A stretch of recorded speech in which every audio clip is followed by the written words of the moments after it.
Batam TV, inspirasi Kepri.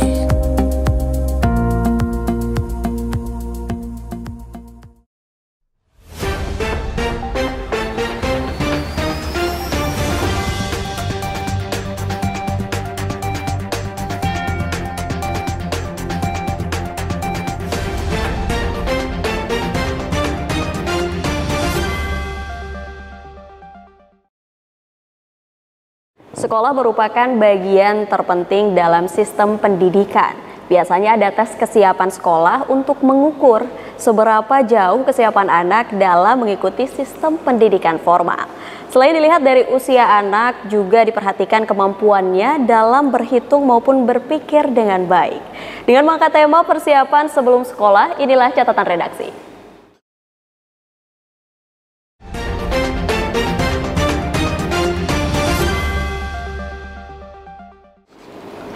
Dan kita telah hadir narasumber kita yang akan menjelaskan tema kita hari ini, ada Mbak Rizka Nova Pratiwi SPSI MPSI.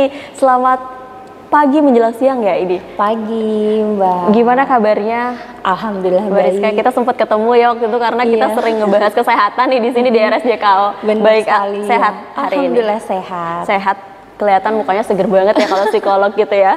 Oke. Mbak Rizka nih, kita tema hari ini adalah persiapan sebelum sekolah gitu kan. Ternyata harus banyak persiapan yang dilakukan oleh orang tua sampai akhirnya anak bisa ke sekolah formal gitu. Betul. Ya. Oke, mungkin mengawali hal itu sebelum kita membahas lebih jauh terkait tes kesiapan sekolah, apa sih yang perlu dilakukan oleh orang tua gitu ya, persiapan-persiapan yang harus dilakukan sebelum anaknya masuk ke sekolah formal? Ya mungkin tentunya yang dilihat adalah usianya dulu ya. Jadi kadang banyak ya orang-orang tua zaman sekarang kan pengen masukin anaknya ke sekolah-sekolah formal, tapi usianya masih belum cukup untuk bisa masuk ke sekolah seperti itu. Jadi mungkin hal-hal yang perlu diperhatikan adalah usia, kemudian kesiapan dan kemauan dari anak itu sendiri untuk bersekolah itu juga perlu dilihat dan dinilai juga oleh orang tua, sehingga orang tua dapat memutuskan atau mengambil keputusan bahwa oh anak saya sudah siap sekolah dan saya harus membawanya untuk bersekolah seperti itu. Tapi perlu nggak sih Mbak Rizka untuk memberikan hal-hal yang spesifik mungkin ya, seperti mengajarkan kedisiplinan kepada anak bahwa jam segini sampai jam segini kamu harus belajar ya, atau misalnya mungkin makan kamu jam segini sampai jam segini, karena mungkin nanti di sekolah formal mereka kan sudah terjadwal tuh dari jam segini belajar terus ada istirahatnya. Itu perlu juga nggak sih untuk memberikan pembelajaran kedisiplinan kepada anak? Pembelajaran, membiasakan diri anak gitu ya maksudnya Mbak. Jadi memang memberikan aturan-aturan terhadap anak, tentunya kita sebagai orang tua perlu melatih gitu ya, melatih ananda-ananda kita untuk bisa menyesuaikan diri terhadap aturan. Jadi dengan aturan-aturan yang mungkin sudah dibuat oleh orang tua, sehingga anak mungkin bisa menyesuaikan diri baik dari aturan sekolah, aturan keluarganya, sehingga nanti dia bisa menyesuaikan diri pada aturan yang ada di sekolah. Namun memang selain dari kedisiplinan itu sendiri atau aturan yang telah dibuat oleh orang tua, yang paling penting juga adalah bukan hanya aturan nih Mbak, tapi menstimulasi anak, sehingga ya dengan stimulasi itu juga membuat anak terbiasa untuk apa? Untuk melakukan satu gerakan tertentu, satu penyesuaian tertentu, sehingga dia nanti dengan sendirinya terbentuk ya untuk bisa siap menyesuaikan kondisi-kondisi yang berbeda mungkin di rumah dengan sekolahnya, seperti itu. Artinya itu menjadi penting juga untuk dilakukan oleh para orang tua sebelum anak-anaknya sekolah gitu ya. Oke. Tapi Mbak Rizka, ada nggak sih hal atau mungkin tips tersendiri bagi para orang tua gitu ya yang memiliki anaknya mau sekolah, dalam menerapkan atau menstimulasi tadi yang disampaikan oleh Mbak Rizka, dan juga akhirnya anak-anak itu bisa melakukan aturan-aturan yang dibuat oleh orang tua di rumah gitu. Mungkin ada tips mungkin untuk para orang tua? Tips ya, seperti tadi yang mungkin Mbak sampaikan adalah tips untuk mengajarkan anak disiplin, memahami aturan-aturan keluarga, ya mungkin punya kegiatan-kegiatan harian gitu ya, bahwa anak perlu untuk berada pada aturan yang telah dibuat orang tua. Misalnya jam pagi anak mandi makan sendiri. Nah itu juga dapat membantu para orang tua mungkin di luar sana ya, bisa mendisiplinkan anak, membiasakan anak untuk bisa dia menyesuaikan aturan.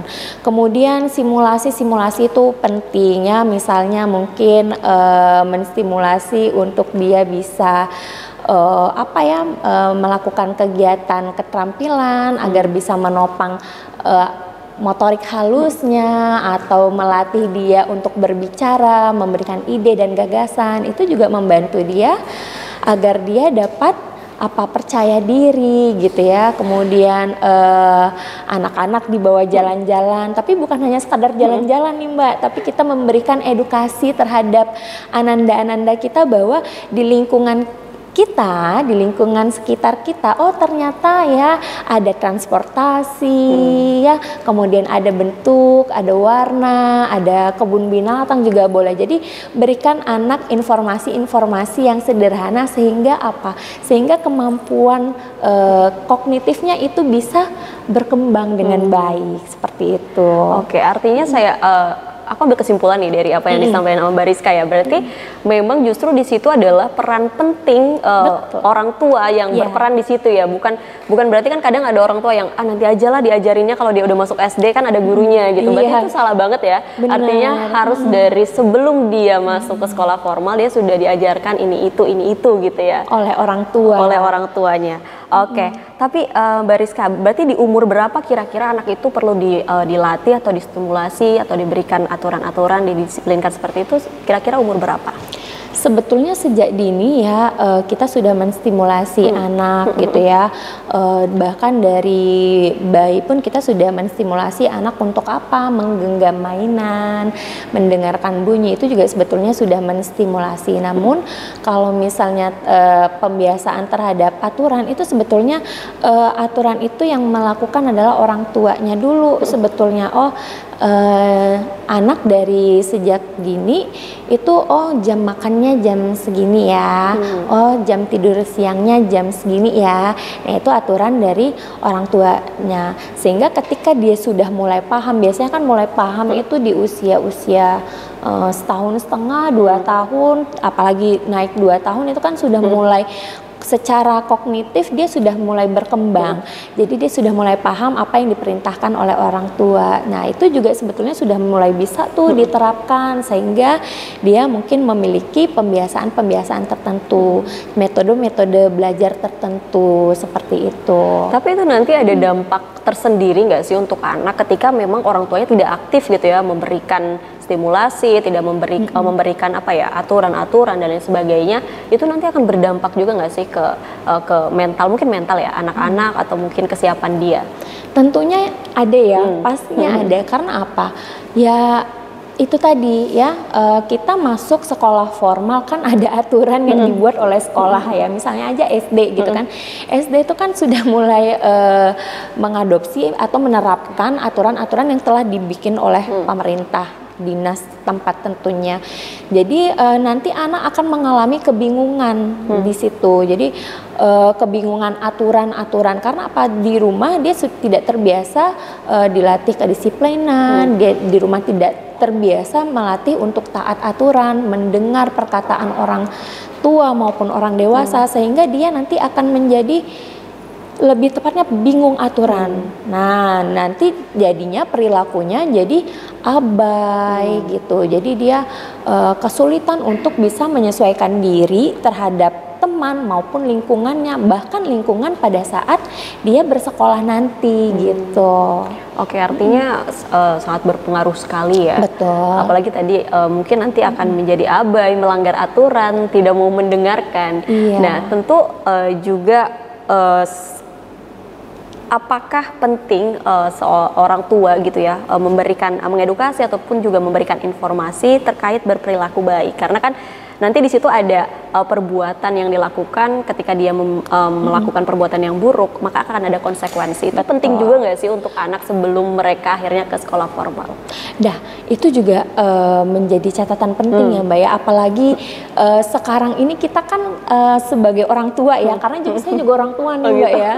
Sebagai orang tua kita juga harus aware terhadap bukan hanya terhadap anak kita, tapi terhadap lingkungan, khususnya terhadap kemajuan teknologi di zaman sekarang tuh sangat pesat sekali.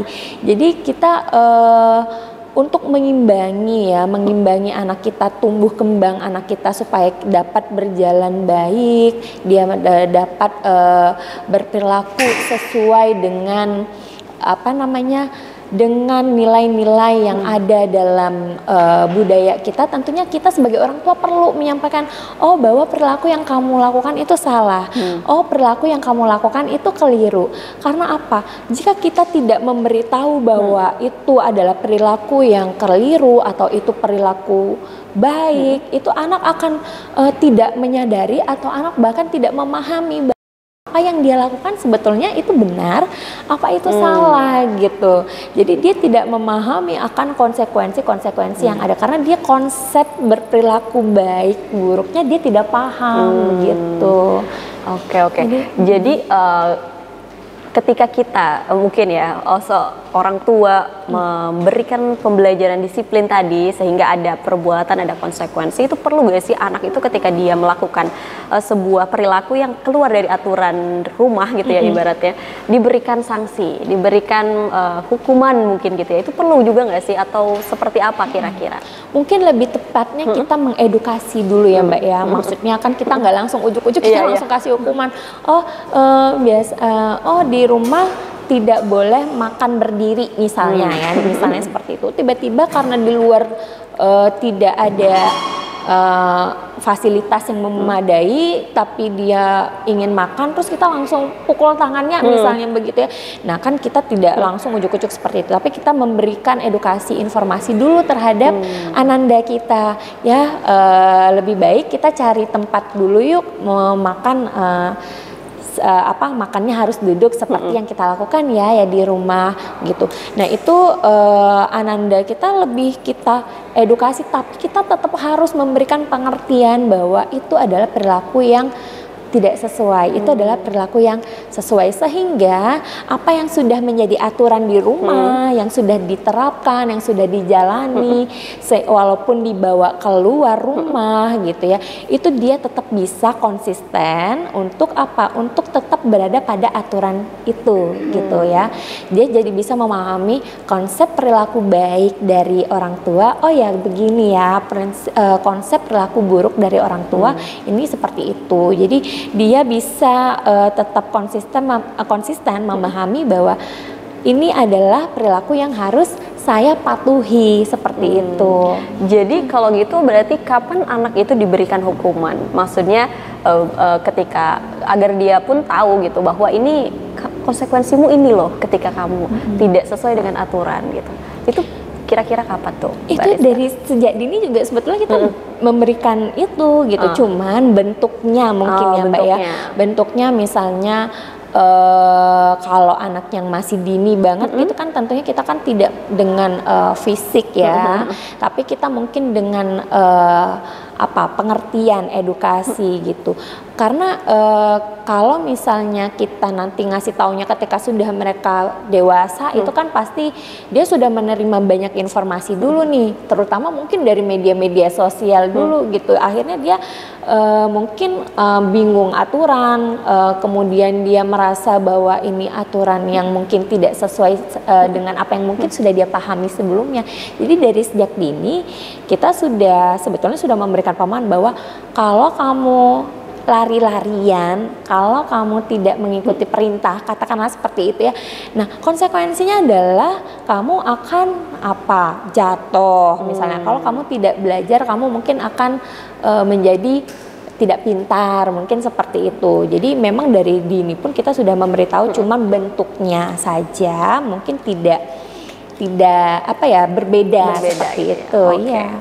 Tapi Mbak Rizka, sejauh mana kita bisa melibatkan anak gitu ya dalam setiap aturan atau membuat kesepakatan agar konsekuensinya bisa dijalankan dengan penuh tanggung jawab.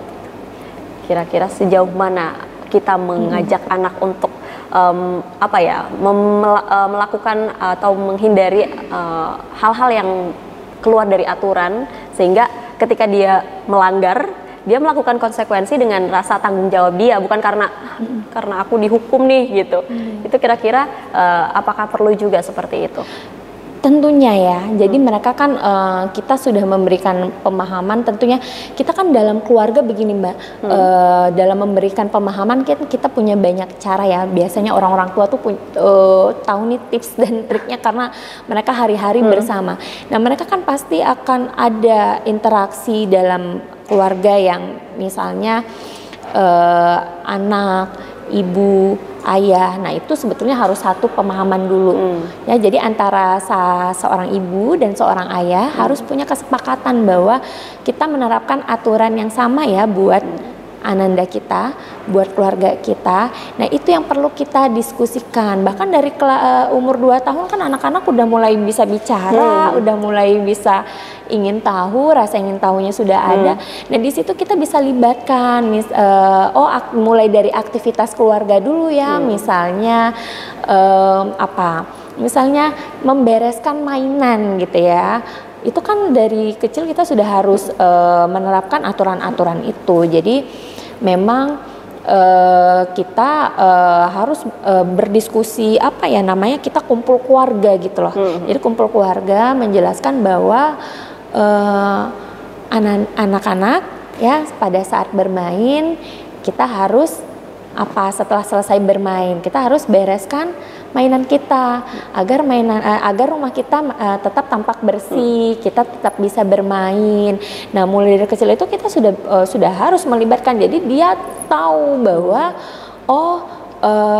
saya harus membereskan mainan. Kalau saya nggak membereskan mainan, rumah saya kotor, saya tidak nyaman, dan orang tua saya mungkin tidak suka, tidak nyaman, akan menjadi marah, misalnya seperti itu. Itu juga dalam aktivitas sehari-hari kita sudah harus juga melibatkan mereka. Jadi mereka tahu nih bahwa saya sudah melakukan itu.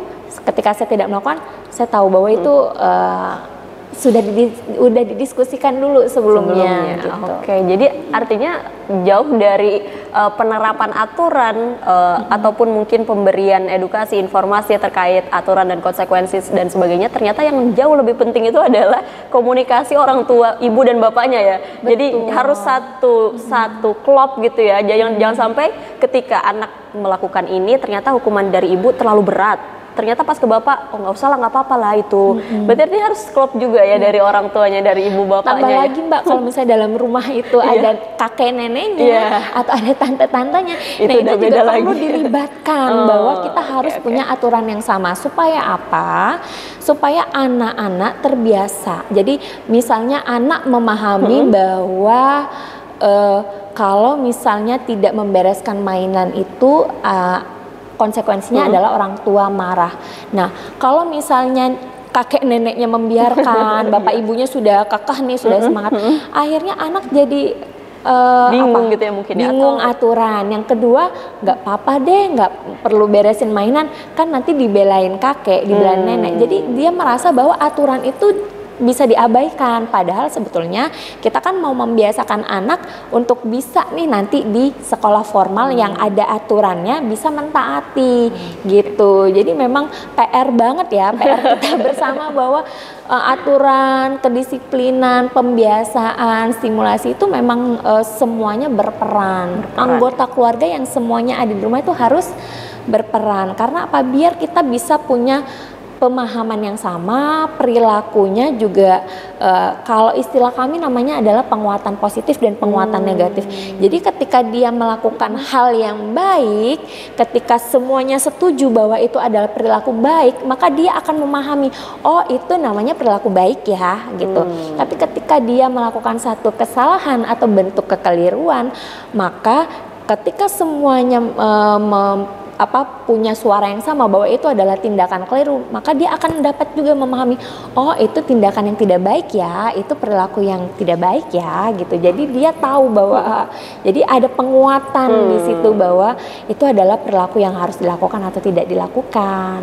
Oke, perlu digarisbawahi berarti ya pemirsa Batam TV semuanya, siapapun yang tinggal dalam satu atap itu harus satu gerakan, satu pemikiran, apalagi untuk mendidik anak-anaknya gitu. Oke, Mbak Rizka, kita masih banyak nih membahas terkait persiapan anak sekolah, apalagi di sekarang kita udah mau masuk PPDB ya, tahun ini ya, tahun 2024 ini. Jadi pemirsa jangan kemana-mana, tetap di catatan redaksi.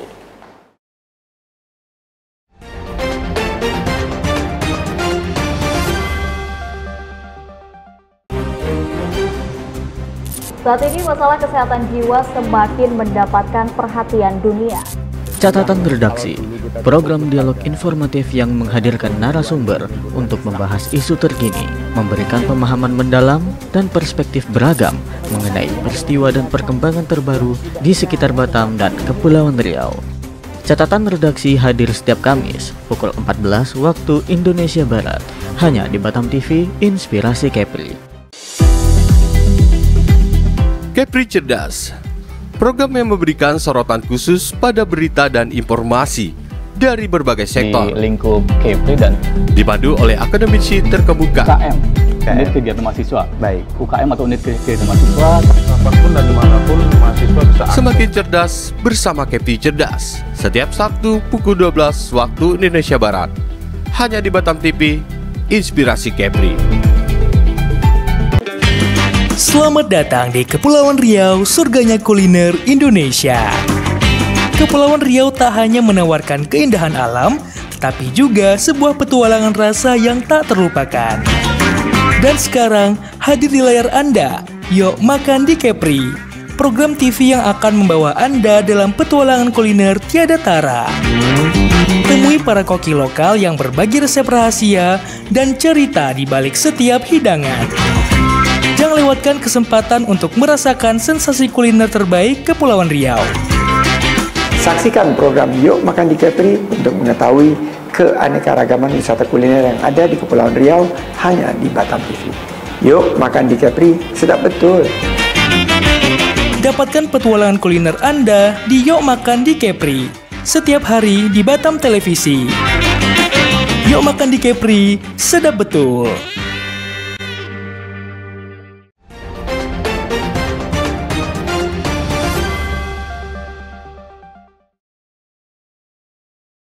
Ada masih di catatan redaksi, pemirsa, masih dengan tema kita hari ini, yaitu persiapan sebelum sekolah. Kalau tadi di segmen pertama kita ngebahas terkait persiapan anak sebelum sekolah di rumah gitu ya, sama orang tua sebelum akhirnya dia ke sekolah formal. Nah ini sekarang kita ngebahas terkait salah satu aturan ya yang mungkin saat ini sudah diwajibkan gitu ya Mbak ya, untuk anak ketika akan masuk ke sekolah formal harus memiliki surat rekomendasi dari psikolog ya, seperti itu. Oke, mungkin Mbak Rizka bisa dijelaskan nih terkait tes kesiapan sekolah sendiri itu apa sih gitu?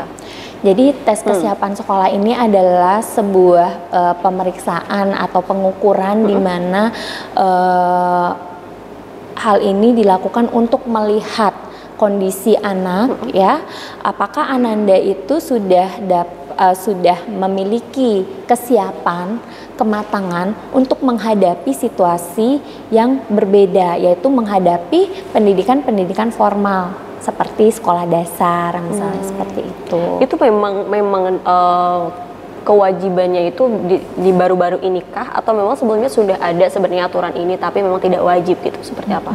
Iya, memang sebetulnya sebelumnya sudah ada aturan-aturan terkait dengan tes kesiapan sekolah. Cuma memang kita untuk daerah Provinsi Kepri ini khususnya ini mungkin baru mengadopsi aturan-aturan itu beberapa tahun belakangan ini. Tapi kalau di kota-kota seperti Jakarta itu sudah menerapkan cukup lama. Nah, dan ini kan juga sudah masuk dalam aturan-aturan pendidikan ya, Kementerian Pendidikan, sehingga ini juga menjadi wajib untuk dilakukan. Ini kan ada aturannya Mbak, aturan Kementerian Permendikbud pasal 7 ayat 2 gitu. Jadi di mana anak-anak yang usianya mungkin di bawah 6 tahun, nah itu yang perlu pemeriksaan ya untuk dilakukan atau diberikan rekomendasi oleh profesional psikolog dalam aturan Permendikbudnya seperti itu. Oke. Tapi di usia berapa anak dapat mengikuti tes persiapan sekolah ini, Mbak Rizka? Nah, anak-anak yang dapat mengikuti tes kesiapan sekolah ini mungkin berkisar dari 4, 5, 6 sebelum 7 tahun itu bisa mengikuti tes ini. Karena apa? Karena kan kita ingin melihat potensi-potensi ya, potensi untuk dia memasuki pendidikan formal atau sekolah dasar. Nah, apakah kondisi-kondisinya itu ya, indikator yang ada dalam pemeriksaan itu kita bisa penuhi untuk lihat bahwa dia sebetulnya sudah siap belum sih untuk sekolah, atau mungkin masih ada beberapa hal yang masih perlu distimulasi. Tapi kan kalau di Indonesia nih ya, di undang-undang kita ya, apalagi Permendikbud itu kalau udah di atas 7 tahun itu udah wajib untuk diterima di sekolah. Jadi mungkin baiknya memang usia-usia 5 tahun tuh udah harus mulai tuh ya untuk dilakukan tes kesiapan sekolah. Agar apa? Agar kita tahu bahwa simulasi apa yang masih perlu untuk kita lakukan sehingga anak kita sudah ready nih untuk sekolah gitu, udah siap nih memasuki jenjang pendidikan selanjutnya setelah taman kanak-kanak gitu. Itu biasanya apa sih yang dilakukan dalam tes kesiapan sekolah untuk anak ini, Mbak Rizka? Biasanya yang dilakukan oleh profesional psikolog adalah kita melihat potensi ya. Pertama yang kita lihat adalah kemampuan kognitifnya. Nah, kemampuan kognitifnya ini seperti apa ya? Yang biasa orang mungkin kenal dengan tes intelijensinya seperti apa. Seperti itu. Kemudian ada memang pengukuran yang dilakukan terkait dengan tes kesiapan sekolah itu sendiri. Jadi memang sudah ada instrumennya. Nah, dari instrumen itulah kita bisa lihat ya, kan nanti dia panjang tuh ya, ada poin-poinnya apa-apa saja nih, ada motorik halusnya, ada konsentrasinya, ada daya ingatnya, ada kemandirian penyesuaiannya. Nah, itu yang kita lihat. Nah, itu yang nanti diukur, diperiksa oleh profesional psikolog, baru bisa dilihat bahwa kondisi dari Ananda itu apakah bisa untuk direkomendasikan atau mungkin perlu untuk distimulasikan lagi dia supaya dia bisa siap untuk sekolah. Mungkin bisa dikasih gambaran sedikit deh Mbak Rizka, biasanya apa sih yang diberikan, mungkin materi ya, atau mungkin aktivitas-aktivitas apa yang dilakukan anak ketika melakukan tes kesiapan sekolah? Sedikit gitu. Ya mungkin sifatnya lebih seperti ini ya, jadi kayak tadi yang saya bilang ya, tes kognitif tentunya kita coba tes intelijensinya gitu ya. Kemudian kesiapan sekolah itu sendiri ya mulai dari motorik halusnya ya kita lihat seperti apa, kemudian konsentrasinya nanti ada memang pengukuran terkait dengan konsentrasinya, daya ingatnya. Jadi dalam instrumen tes kesiapan sekolah itu sendiri itu memang sudah ada satu buku, jadi kayak satu buklet gitu loh Mbak. Satu buklet itu yang isinya memang subtes-subtesnya memang poin per poin yang dapat mengukur poin-poin itu tadi ya, mungkin pemahaman bentuk atau logika berpikirnya, atau daya ingat, konsentrasi, kemudian pengamatan bentuk, karena kan itu nanti berkaitan dengan pengamatan dia terhadap situasi di sekolah seperti apa. Kemudian ketajaman gitu, ketajaman itu maksudnya nanti kan kita bisa melihat anak ini kritis apa enggak, karena kan kalau di pendidikan formal di sekolah itu kan nanti sudah memerlukan daya berpikir anak yang mungkin lebih kompleks dari playgroup, dari taman kanak-kanak, sehingga pengamatan, jadi bentuknya memang buklet yang punyanya profesional psikolog itu yang nanti kita tes gitu. Apakah instrumen yang digunakan oleh psikolog profesional dalam melakukan tes kesiapan sekolah itu sama di seluruh Indonesia? Apakah ada mungkin ada treatment tersendiri untuk mungkin yang terlihat oh ini anaknya pakai yang ini deh atau gitu, gimana sih Mbak Rizka untuk instrumennya sendiri? Ya, kalau instrumennya biasanya seluruh Indonesia sama ya, karena memang fungsinya itu kan memang dilakukan fungsinya sama. Jadi yang namanya tes kesiapan sekolah sih biasanya ya itu gitu instrumennya ya, misalnya. Jadi tidak misalnya saya pakai instrumen A, si teman saya pakai instrumen B, tapi cenderung memiliki bukan cenderung tapi memang kita punya instrumen yang sama. Karena apa? Karena penggalian yang ingin kita lihat dan yang ingin kita gali ya adanya cuma di instrumen kesiapan sekolah itu gitu. Artinya umum ya, maksudnya karena mau masuk ke sekolah dasar itu tadi ya.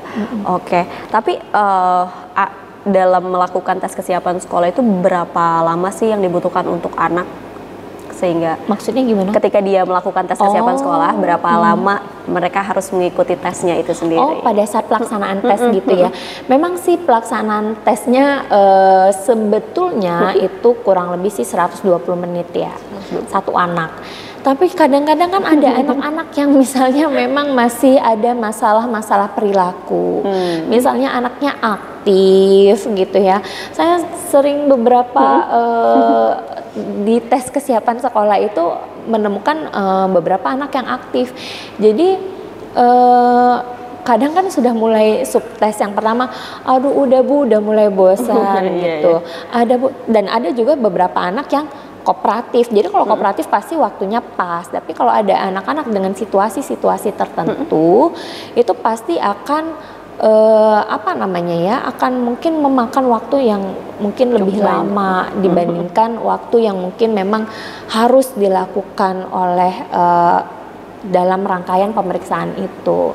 Kemudian kalau misalnya memang ada indikasi ya mungkin terkait dengan pemahaman persepsi yang mungkin kelihatannya pada saat tes itu masih butuh pendalaman. Apakah dia punya pemahaman persepsi yang mungkin perlu kita dalami.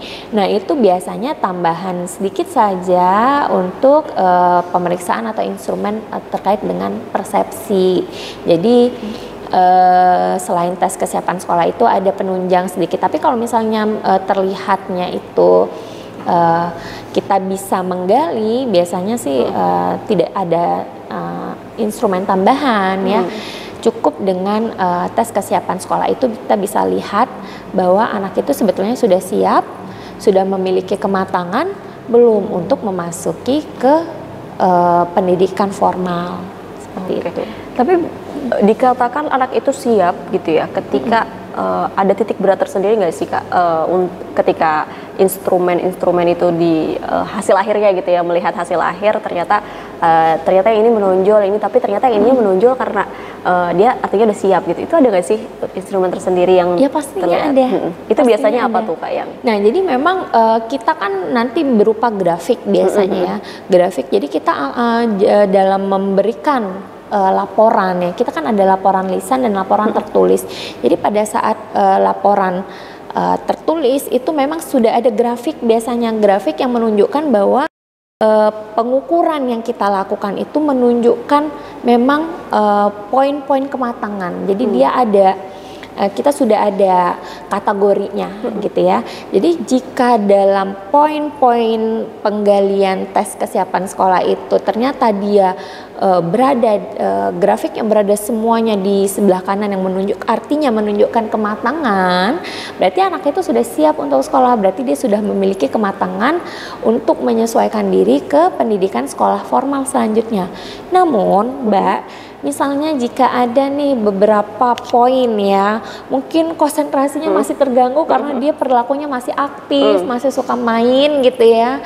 Kemudian sehingga menyebabkan daya ingatnya pada saat pengukuran juga terganggu gitu. Kemudian poin pengamatan ketajamannya juga terganggu. Artinya ya poin-poin itu berada di kategori yang belum matang, itu juga sulit untuk kita berikan rekomendasi bahwa dia sebetulnya boleh untuk melanjutkan pendidikan sekolah dasar. Ya, tapi kalau misalnya memang ternyata beberapa poin yang dia sudah matang, ada satu yang mungkin masih berada pada kategori ragu-ragu, nah itu kita bisa pertimbangkan lah ya dia untuk masuk ke pendidikan sekolah dasar, asal dengan catatan gitu ya. Catatannya seperti apa itu tergantung dari hasil pemeriksaannya. Oke. Sebelum break, Mbak mungkin sedikit persiapan apa sih yang perlu dilakukan oleh para orang tua sebelum mereka mengajak anaknya untuk tes kesiapan sekolah, mungkin di RSJKO atau di rumah sakit gitu ya, untuk melakukan tes kesiapan sekolah sendiri. Pastinya ya kondisi anaknya mau ya untuk dilakukan tes ya, setidaknya mungkin dia harus dalam kondisi siap, mungkin kalau pagi ya mungkin dengan sarapan agar apa, karena durasi pemeriksaannya mungkin cukup panjang, jadi dia tidak terganggu dengan kondisi dirinya, jadi mungkin ya dalam kondisi-kondisi yang memang sudah ready untuk dilakukan pemeriksaan sih. Oke deh, kita akan break dulu Mbak Rizka gitu ya, dan pemirsa jangan kemana-mana, tetap di catatan redaksi. Temukan pesona alam yang memukau, petualangan seru, dan kuliner lezat yang hanya ada di Batam. Dari aktivitas air yang mendebarkan, hingga destinasi wisata yang memanjakan mata, Batam punya semuanya. Jelajahi ikon-ikon kota yang mempesona dan rasakan kehangatan budaya lokal. Dan jangan lewatkan sajian kuliner Batam yang menggugah selera, dari seafood segar hingga hidangan tradisional yang autentik. Belanja puas di pusat perbelanjaan modern yang lengkap dan nyaman. Batam, destinasi sempurna untuk liburan yang tak terlupakan. Saksikan program Amazing Batam, program yang memberikan edukasi kebudayaan, wisata religi, dan destinasi wisata yang ada di kota Batam hanya di Batam TV. Amazing Batam, enjoy the new city. Tayang setiap hari hanya di Batam Televisi. Amazing Batam, enjoy the new city. Dialog khusus menghadirkan narasumber yang ahli di bidangnya. Wisatawan Malaysia yang non orang Johor juga salah satu tujuannya Johor ini. Dinas Pariwisata Kabupaten Karimun itu mempunyai target. Adanya kolaborasi, artinya tanpa ada kolaborasi harus berjalan sendiri, apalagi di unsur pemerintah. Jadi usia batu yang ada di Natuna itu sampai 188 juta tahun yang lalu. DPRD Kota Batam bersama pemerintah Kota Batam menjadi tanggung jawab kita bersama. Jadi KPP ini lahir, makanya namanya juga Kaukus. Ya, Kaukus itu sebenarnya organisasi yang sifatnya temporer. Menyoroti tema menarik dan isu terkini yang terjadi di Kepulauan Riau. Senin sampai dengan Sabtu pukul 3 sore hingga 4 sore waktu Indonesia Barat. Hanya di Batam TV, Inspirasi Kepri.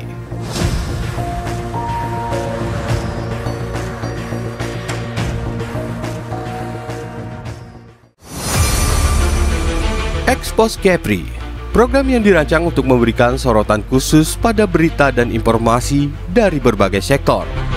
Kedatangan Duta Besar India ini disambut oleh Kepala Dinas Pariwisata Kepulauan Riau.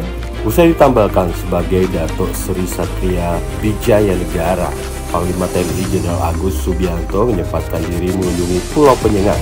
Dengan tujuan terjadi peningkatan kerjasama khususnya di sektor pariwisata dan perdagangan yang saling menguntungkan antara kedua belah pihak. Padan Karya Foundation 2 hadir dengan konsep yang begitu ceria dan kental dengan nuansa budaya Indonesia. Nongsa Resort Batam, yang merupakan gabungan beberapa resort yang berada di kawasan Nongsa Batam, menggelar acara Appreciation Night di Turi Beach Resort. Salah satu rumah sakit terkemuka di Cina yang dikenal dengan teknologi canggih dan metode pengobatan inovatifnya, secara resmi membuka kantor perwakilan di Batam. Program yang memiliki relevansi tinggi dengan masyarakat Kepri. Expose Kepri hadir setiap minggu keempat, pukul 14.00 waktu Indonesia Barat. Hanya di Batam TV, Inspirasi Kepri.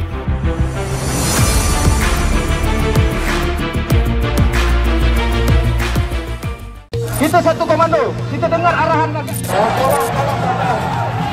Selamat malam, saudara, senang sekali Detak Kepri Malam kembali hadir. Detak Kepri hadir setiap hari Senin hingga Sabtu pukul 13 hingga 14 waktu Indonesia Barat. dan pukul 19 sampai dengan 20 waktu Indonesia Barat.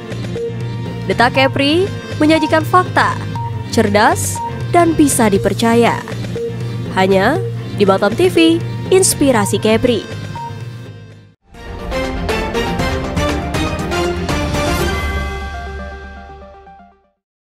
Ada masih di catatan redaksi dengan tema kita persiapan sebelum sekolah dan masih dengan narasumber kita Mbak Rizka Nova Pratiwi. Oke, Mbak Rizka, berarti tadi kan kita udah ngebahas nih tes kesiapan sekolah sebelum anak masuk ke sekolah dasar. Apakah memang tes kesiapan sekolah itu hanya dilakukan untuk anak mau masuk ke SD atau ke jenjang yang lain, mungkin SMP ada tes lain atau SMA ada tes lain gitu? Seperti apa Mbak Rizka?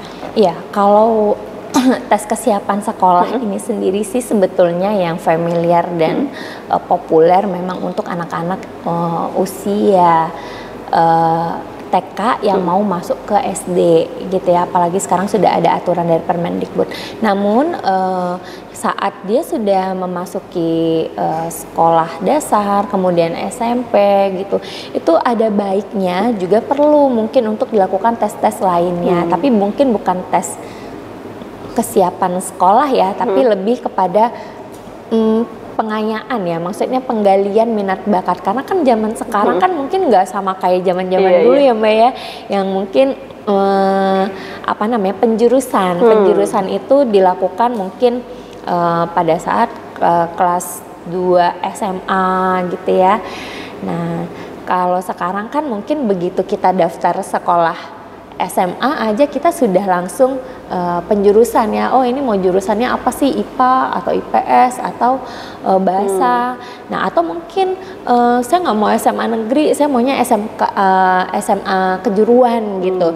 Nah itu kan juga lebih spesifik ya, maksudnya jurusan-jurusannya. Jadi ada baiknya memang di masa-masa transisi SMP SMA itu juga perlu digali potensinya agar apa? Agar dia bisa mengikuti mengikuti potensi yang dia miliki itu dengan baik. Jadi bisa belajar, bisa berproduktif dengan secara optimal begitu. Jadi nggak wasting time. Kadang kan kita mikirnya kita udah maksa nih karena di lingkungan kita pokoknya yang bagus adalah jurusan IPA gitu ya. Nah kita ikut-ikutan, tapi ternyata yang kita senangi adalah jurusan IPS, katakanlah seperti itu. Akhirnya kan pada saat kuliah kita jadi lulus SMA kita jadi bingung, kok saya jadi IPA ya, padahal saya senangnya IPS. Nah artinya kan ada kondisi-kondisi nanti yang tidak optimal.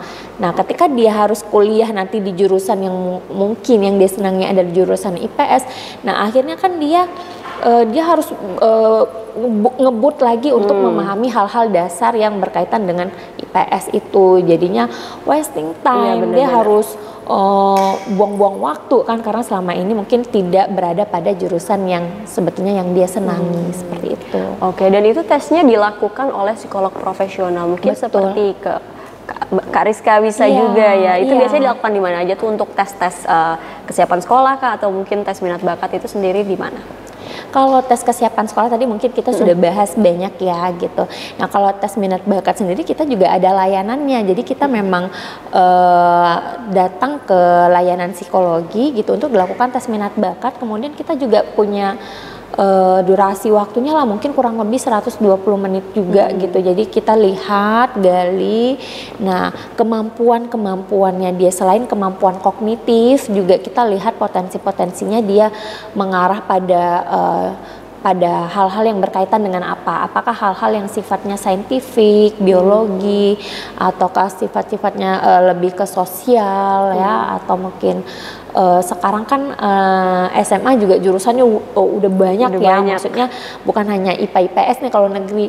Nah kalau kejuruan kan banyak ya, ada manajemen bisnis, ada akuntansi, ada advertising dan lain sebagainya. Nah itu yang kita bisa lihat di situ juga. Oke.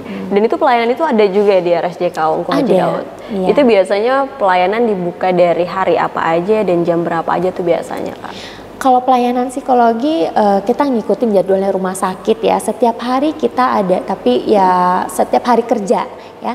Setiap hari kerja di hari Senin sampai hari Jumat. Jam pelayanan biasa kita mulai di jam 9 sampai jam 3 sore. Nah, jadi di waktu-waktu pelayanan itulah kita boleh datang ke rumah sakit meminta untuk layanan-layanan yang kita butuhkan. Apa nih layanan yang kita butuhkan? Tes kesiapan sekolah kah? Tes minat bakat kah? Tes IQ-nya kah? Nah, itu bisa datang ke layanan psikologi seperti itu. Tapi tentu ini orang tua juga perlu mempersiapkan, bukan hanya mempersiapkan anaknya, tapi finansial dan juga keuangan. Ini kan bayar juga ya katanya ya, Mbak Rizka. Itu mungkin kisaran berapa tuh kalau untuk bayar tes kesiapan sekolah ya ini untuk anak?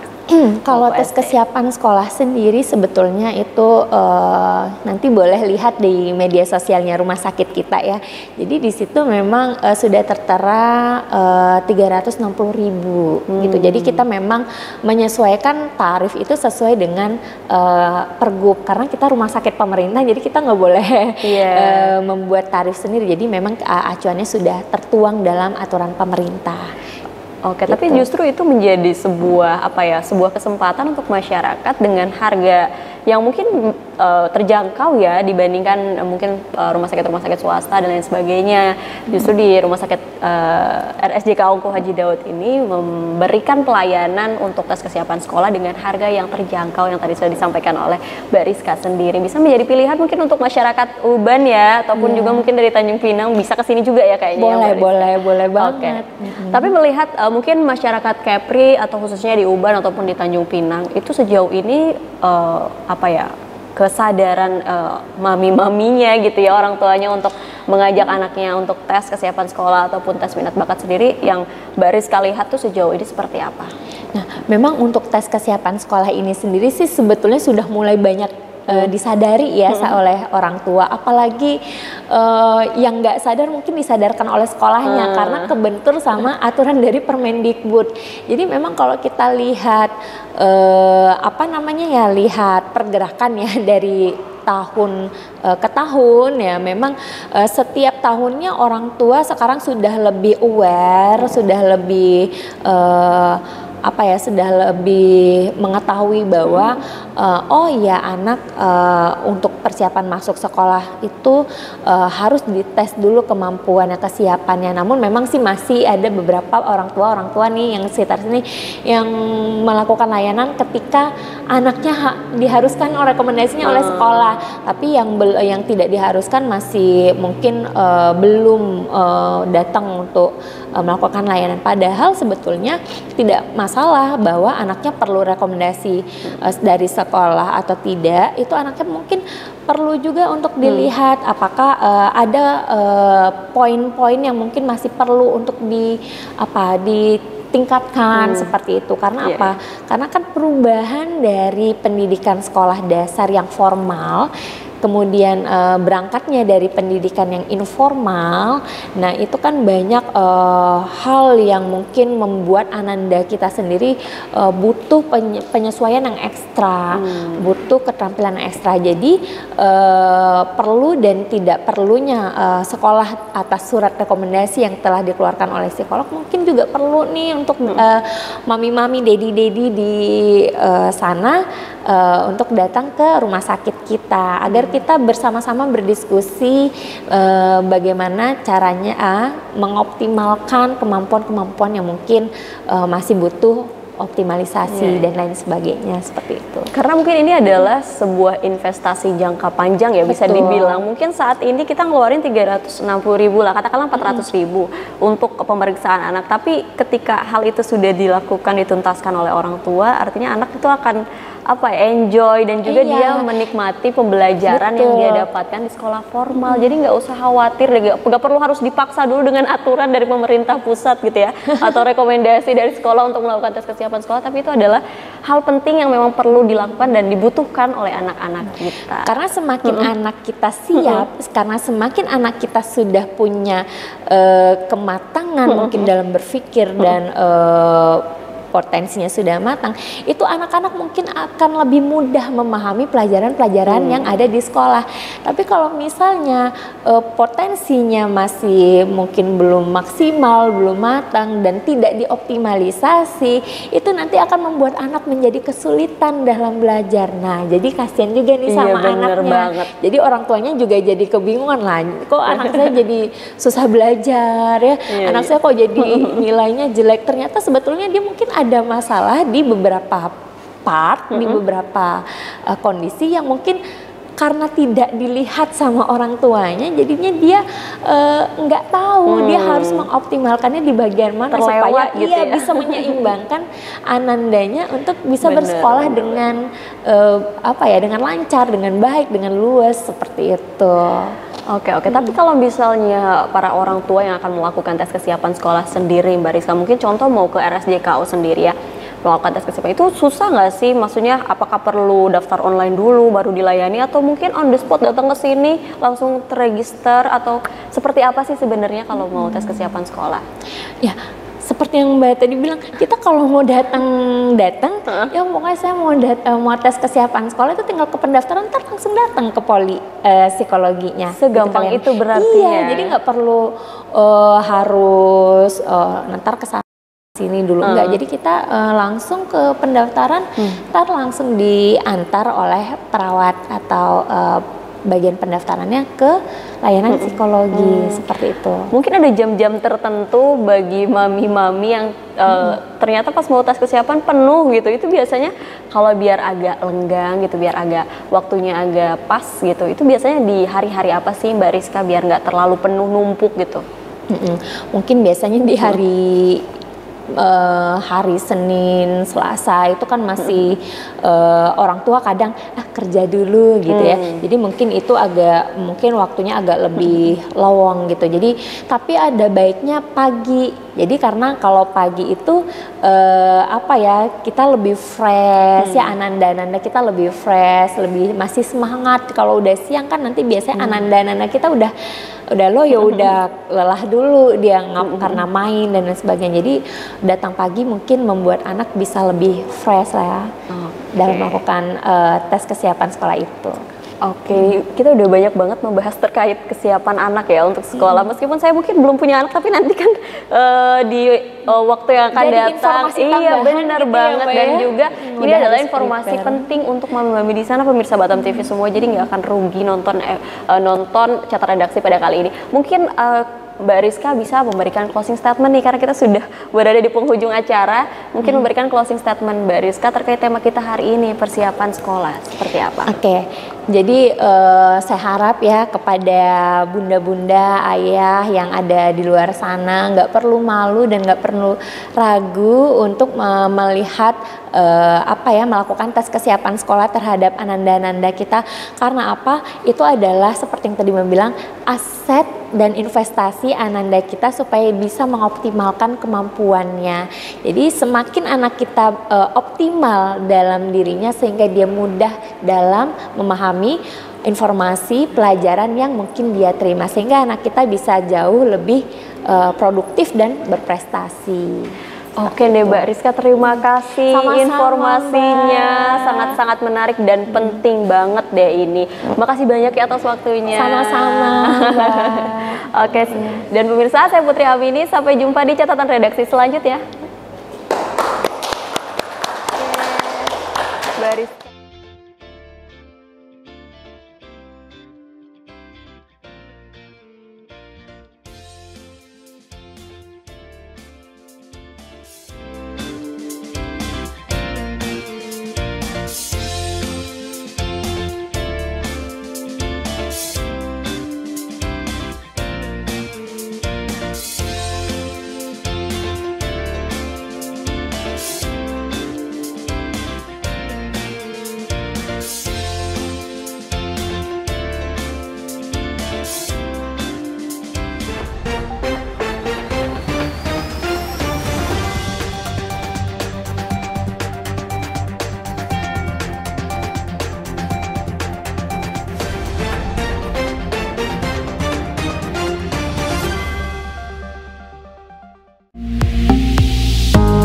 Batam TV, inspirasi Kepri.